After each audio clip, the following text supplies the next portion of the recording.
You are watching the New American Media.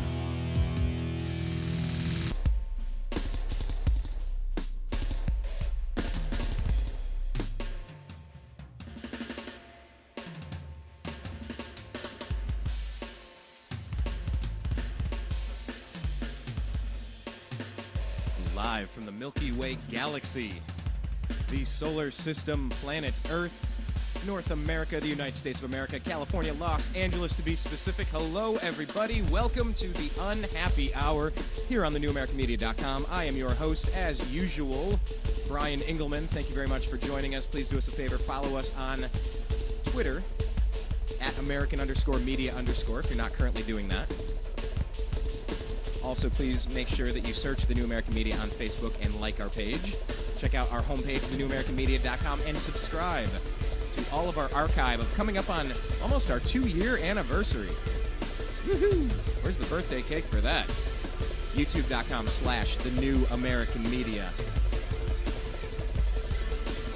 Thank you very much for joining me today.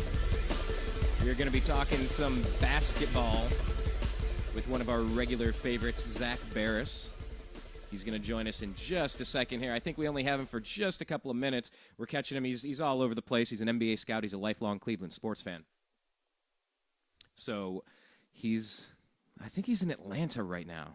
So we'll bring him in. We'll talk to him as long as we have him for. We want to obviously talk some Rutgers with that whole scandal growing over there. And we want to talk some Final Four. So we're going to get Zak into the program right now.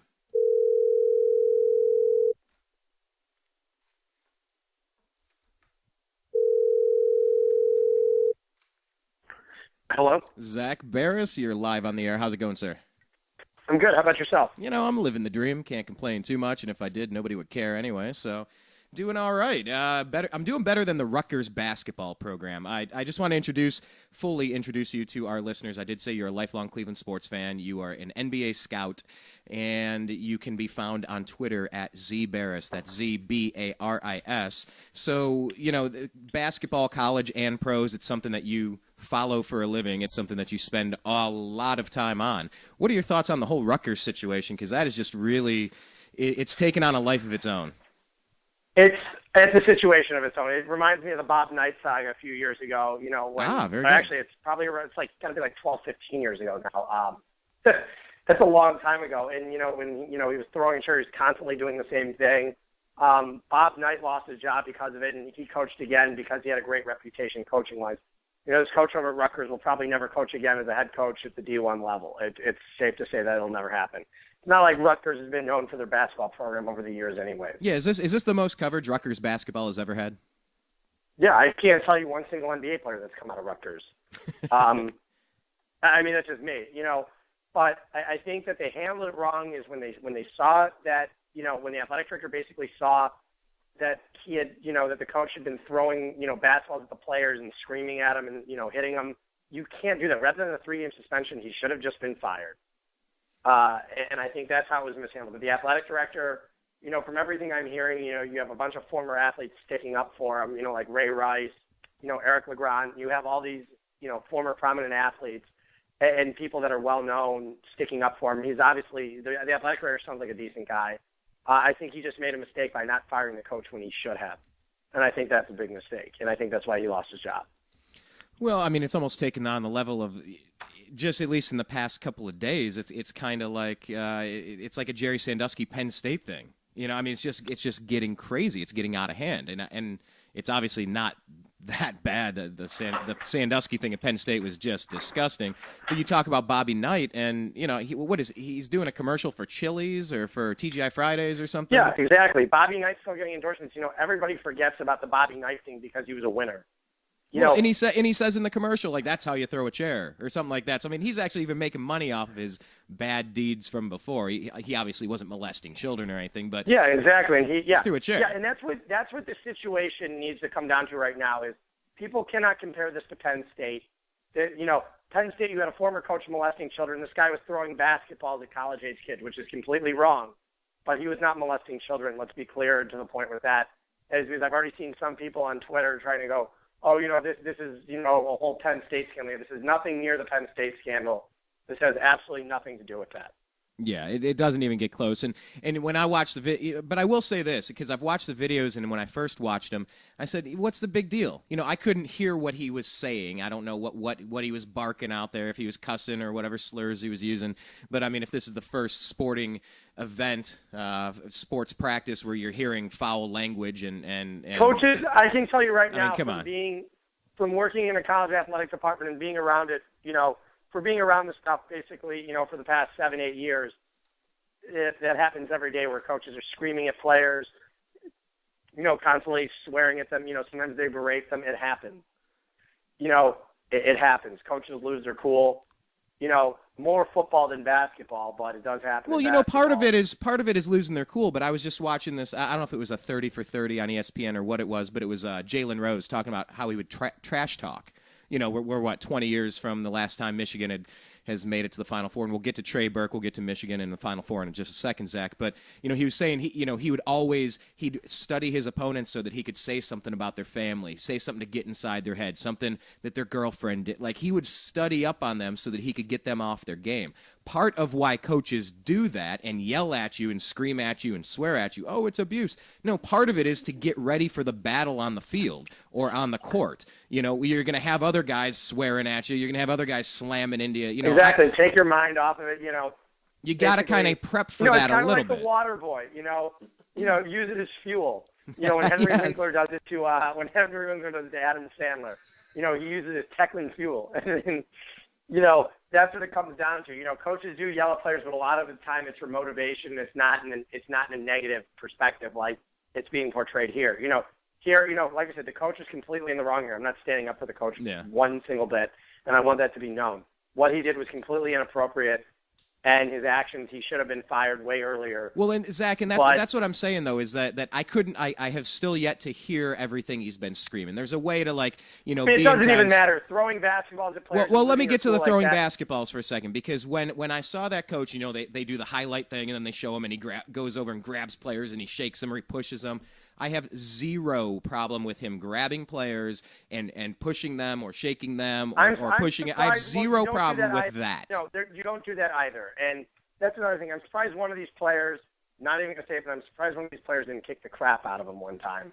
If Rutgers was a bigger program and he had a Latrell Sprewell type athlete over there, trust me, he would have gotten his. Latrell. No, look, I'm just saying if I had to count on fingers, I would run out of fingers the times that I was grabbed by the face mask and spun left, spun right, kind of, what are you doing, Engel? Where were you at on that play? What's your assignment? Or being grabbed and you go here, like all of that physicality, I have no problem with it. But when I saw a new batch of film today with this Rutgers coach, and I saw him kicking a player. Okay, no, that's stupid. Yeah, you just don't do that. That's abuse. You don't do that.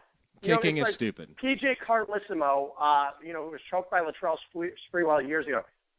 Apparently PJ Carlissimo used to be very, very intense on the court and off the court. He was very, very intense. Apparently he completely changed his tone and his demeanor after the whole Sprewell incident because he realized players aren't going to put up with that. Yeah. I don't think he was throwing balls at players. I think he was getting in their face and he was very intense. Personally, he looks like a high school English teacher to me. Not, he doesn't look like your typical NBA coach. He does. And Uncle PJ. Players at a higher level aren't going to stand for that, and they're not going to let it happen. And that's it's a slippery slope, Zach. Is what I was getting at. Is I didn't have a problem with the grabbing and the pushing. When I saw the kick, no. Now you're just acting like a buffoon. Kicking is wrong. Then I saw throwing some basketballs, and I'm watching the first one or two. It's like, yeah, you throw basketball at someone's. I don't know. I don't like it. It's not. But what happens is if you throw a basketball once or twice, eventually it's going to go a little high up at somebody's skull, and you're throwing basketballs at somebody's face, and that's wrong. And that's kind of why you don't want to see this stuff, because one thing tends to lead to another. The gray area gets sloppy, and all of a sudden you start at A, you end up at Z, and you're like, how'd I get here? Well, you started down the wrong path in the first place. So, I mean, I get it. And it's I don't know. I had no problem with the physicality of him grabbing the players and, pushing into it. Like, they get grabbed and slammed into all game long in collegiate sports, whether it's football or basketball. But yeah, I did not like seeing all those basketballs being thrown and then the kicking, and I have no idea. I heard what he was allegedly saying. I just haven't listened to it myself, so I don't know. The whole thing's pretty. I mean, let's just put it this bad. way: he deserved to be fired. You know, it's all played. It's all worked itself out. And he was fired. You know, the athletic, like I said, I totally expect more of the situation to come out and find more. You know, that's what always happens in these situations. You'll always find out more information as time passes by. Yeah. And that's what we need to find out. You know exactly what was said. You know, but the players, I don't care what happened with the players, whether they lost by 100 points or not.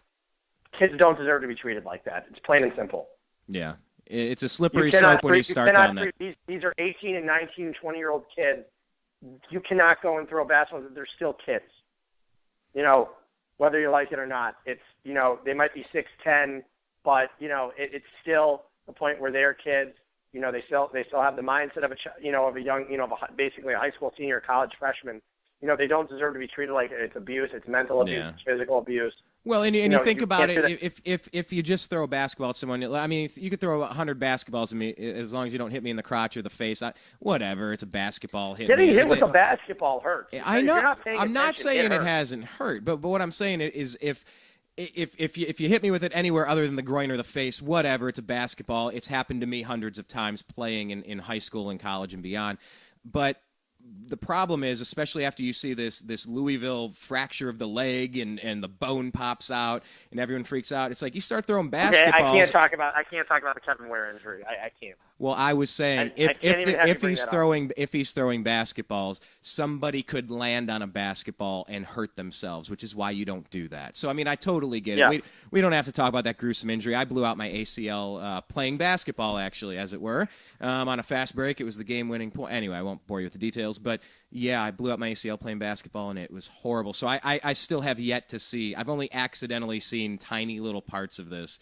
I've accidentally seen a picture. I did not see it live. I was out. I was on the phone when it happened, and I chose not to look at any of the replays. I'm very lucky. I'm very fortunate. I don't have to relive it, but I get the sweats every time just thinking about it. It makes me, it's bone chilling. Yeah, I was on crutches for many, many months, missed most of a whole summer, and I don't like seeing gruesome injuries at all by any means. By the way, you're in Atlanta. You said you didn't see the game. You're moving around. You're in Atlanta right now for the Final Four? Yes. Okay. Well, I'll tell you what. Let's do this. Let's hit a hard reset. We only have you for a couple more minutes, but I want to get your quick overview of the Final Four. You are listening to The Unhappy Hour. Our guest is Zak Baris. You can follow him on Twitter. He's at @ZBaris. And we'll be right back on the other side talking NCAA Final Four. You are listening to the New American Media.